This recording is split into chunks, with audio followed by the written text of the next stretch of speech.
Bapak Ibu yang saya hormati, kula namung ngenalaken nggih, nami kula Sudarman.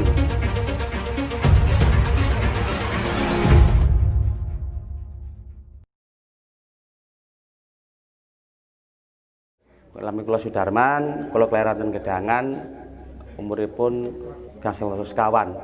Kula sekolah SD ten TPI, SMP nggih ten TPI, baru SMA ten Surabaya, kuliah ten Surabaya nggih.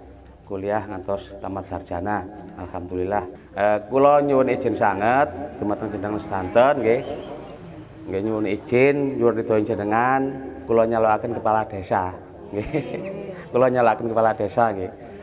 Mugi-mugi mawon jenengan ngridhoi karena manah ingkang ikhlas. Nggih mugi-mugi mawon hasil kan ngoten harapan kula nggih. Yang terpenting jenengan kenal kali kula nggih.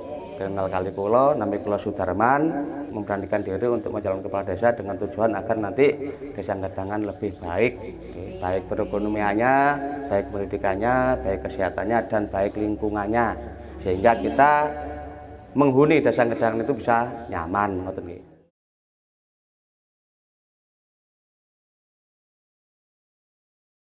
Assalamualaikum warahmatullahi wabarakatuh. Innal hamdalillah nahmaduhu nasta'inuhu wa nastaghfiruh wa na'udzubillahi min syururi anfusina wa min sayyiati a'malina may yahdihillahu fala mudilla lahu wa may yudlil fala hadiyalah. Asyhadu an la ilaha illallah wa asyhadu anna Muhammadan abduhu wa rasuluh. Allahumma sholli ala sayyidina Muhammad wa ala ali sayyidina Muhammad walhamdulillahi rabbil alamin. Ibu-ibu yang saya hormati, jadi ingatan Bu, saya akan menyampaikan 4 hal. Napa kok kula mendukung Cak Darman? Sing pertama, Cak Darman niku orang yang tangguh, orang yang ulet dan kuat. Napa kok ngoten? Mulai cilik SD seumuran kali kula ditinggal bapak ibuke transmigrasi teng Palembang. Otomatis ngeragati uripe kali biayai sekolah niku dhewe. Mulai dadi kuli bangunan, jaga degan neng Boto. Tasik semprap nggih. Pasmar niku ben Boto, bene dodolan degan kali Lontong Kupang. Profesi apapun dilakoni oleh Cak Darman sampai menyelesaikan kuliah di Universitas Wijaya Putra jurusan Administrasi Negara. Jadi mulai kecil dia sudah membiayai hidupnya sendiri dan mengejar cita-citanya sampai selesai sarjana dengan berbagai macam profesi, mulai tukang becak, kuli bangunan, dodol es tape, ngojek. Itu ditekuni oleh Cak Darman semata-mata ingin menjadi lebih baik daripada kedua orang tuanya, Pak Matal almarhum, yang dia hanya seorang buruh tani. Yang kedua, Ibu, Cak Darman itu lulusan SD TPI, SMP TPI. Ada orang mungkin beranggapan, opo ngerti agama Darman itu. Bu, Bapak, Cak Darman itu sekolah di SD TPI. Salah satu pengasuhnya adalah Almarhum Kiai Abdur Rauf Harun. Ada Bu Nur Hasanah, putranya Pak Denan, ada Bu Muntikana, ada Bu Latifah. Itu guru-guru agama yang mengajari kami ilmu agama. Yai Arif Wahun mengajari kami ilmu fikih, ibadah, dan seterusnya. Jadi kalau kemudian ada orang yang berpikir Cak Darman tidak ngerti agama, apa tidak tahu kalau itu muridnya Yai Rauf Harun. Di SMP TPI nggih bareng kula. Salah satu guru SMP TPI adalah Haji Abdul Mukti, orang tua saya sendiri, yang mengajarkan ilmu fikih, tafsir, dan hadis. Juga Pak Sofa Hasan, adiknya Pak Sueb Hasan, itu yang ngajari kami ilmu fikih. Itu yang kemudian, yang kedua, pemahaman keagamaan Cak Darman di samping belajar mengaji ke Ustadz Nurholis di Magersari. Yang ketiga, opo mampu Sudarman jadi lurah, jadi kepala desa, mampu. Kenapa? Bapak Ibu, setelah lulus kuliah, Cak Darman itu dodolan es tape teng Jalan Juanda. Tahun 98, saya punya kegiatan mendampingi anak jalanan di kota Surabaya. Itu percontohan Dinas Sosial Provinsi Jawa Timur. Saya kesulitan, siapa yang mimpin ini? Karena saya juga bukan orang jalanan. Maka kemudian saya ingat punya sahabat mulai kecil yang sudah lulus sarjana, jurusan ilmu sosial, kemudian saya ajak bergabung, bikin percontohan pembinaan anak jalanan di sekitar wilayah Jemur, Wonosari, dan Margorejo.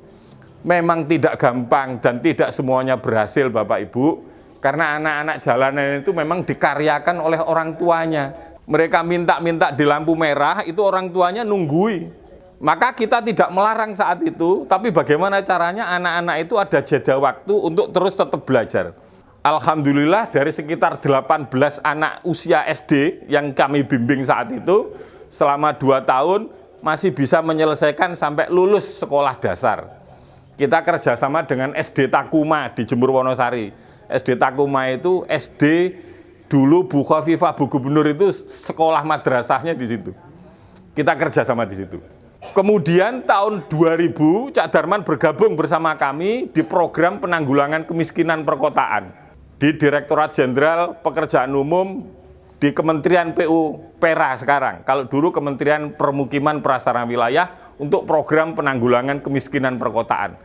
Sampai tahun sekarang, salah satu tugas pendamping program penanggulangan kemiskinan adalah mendampingi pemerintah desa dan kelurahan untuk membuat usulan pembangunan dan melaksanakan pembangunan oleh masyarakat sendiri di bidang pembaikan lingkungan permukiman, kegiatan sosial, dan ekonomi warga. Jadi lebih dari 15 tahun Cak Darman itu sebagai pendamping program kemiskinan. Dengan berbagai wilayah tugas, pertama saya tugaskan di Surabaya, Kecamatan Sawahan. Kemudian dipindahkan ke Driorejo Gresik, kemudian ke Kebomas Gresik. Kemudian tahun 2012 pindah ke Sidoarjo di Kecamatan Tanggulangin. Kemudian dipindah ke Kecamatan Tulangan dan saat ini di Kecamatan Buduran. Meskipun mulai tahun 2003 sudah tidak ketemu saya, tapi masih dalam satu program. Karena saya 2005 dipindahkan ke Jombang setelah dari Surabaya. Tahun 2006 saya dipindahkan ke Aceh selama 4 tahun, kemudian balik ke Kalimantan dan ke Jakarta. Saya masih satu kegiatan dengan Cak Darman. Dan saya tidak menerima sedikit pun laporan yang tidak benar atas kinerjanya Cak Darman selaku pendamping kegiatan penanggulangan kemiskinan, tugas di mana dia berada. Yang keempat, Ibu, Desa Gedangan ini punya potensi. Saya kemudian masih prihatin, salah satu tugas saya itu kan memang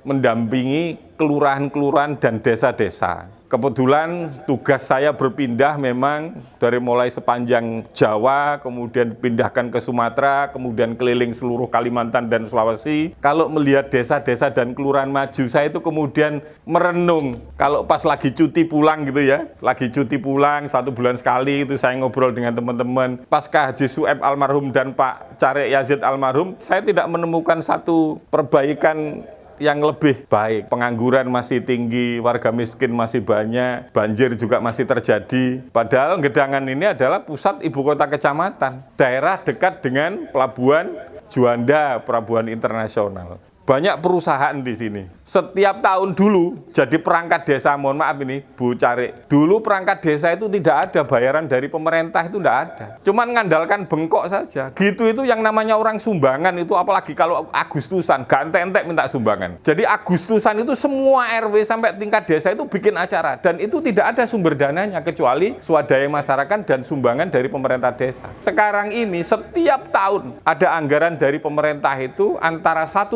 miliar sampai 2 miliar setiap tahun. Tahun 2017 itu 1,7 miliar. Tahun 2018 1,9 miliar. Tahun 2020 ini hampir 2 miliar. Itu anggaran dari pemerintah pusat dan daerah untuk pembangunan di Desa Gedangan. Untuk operasional dan seterusnya, pemerintah desa dan seterusnya. Maka kalau ini kemudian tidak dimanfaatkan dengan sebaik-baiknya, ya mohon maaf Bapak Ibu, anggaran pembangunan negara kita itu sumbernya juga dari Bapak Ibu. Ibu kalau beli ke Indomaret ada pajaknya mboten? Bapaknya yang merokok ada pajaknya mboten? Punya tanah ada pajaknya mboten? Sepeda motor wonten pajaknya mboten? Sing nggak ada mobil telu pajaknya wonten mboten? Pajak-pajak rakyat itulah yang dikumpulkan oleh negara menjadi anggaran untuk membangun. Salah satunya yang tadi saya sebutkan, Desa Gedangan setiap tahun dapat anggaran yang besar, antara 1 sampai 2 miliar. Maka kalau kemudian itu tidak dimanfaatkan dengan sebaik-baiknya, ya dolim kita. Wong itu duit Bapak Ibu sendiri kok. Saya kira itu Bapak Ibu sekalian, monggo ke depan tanggal 19 April merenung dengan dalam siapa yang cocok kira-kira menjadi kepala Desa Gedangan, meneruskan amanah pendahulu-pendahulu. Saya hanya menyampaikan, itulah Saudara Sudarman, sahabat karib saya mulai SD, SMP, saya tahu perjuangannya, dan saya yakin dia orang yang baik. Demikian, mohon maaf kalau ada yang kurang berkenan. Billahi taufiq wal hidayah. Wassalamualaikum warahmatullahi wabarakatuh.